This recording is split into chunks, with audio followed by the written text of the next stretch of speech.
یکتا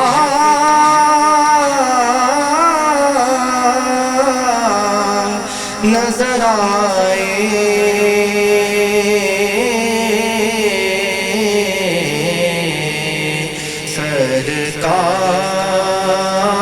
سرکار تو کونین میں یکتا نظر آئے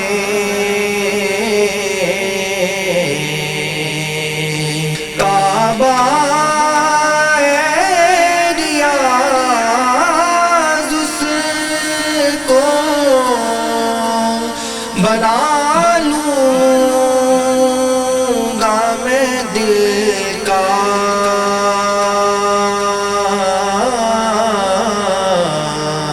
کعبہ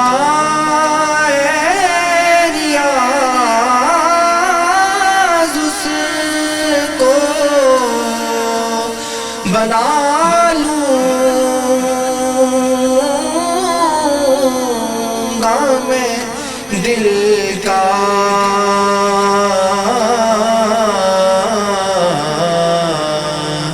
گر نقش قدم مجھ کو نبی کا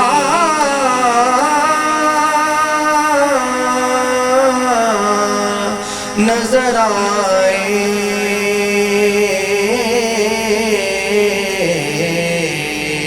گر نقش قدم مجھ کو نبی کا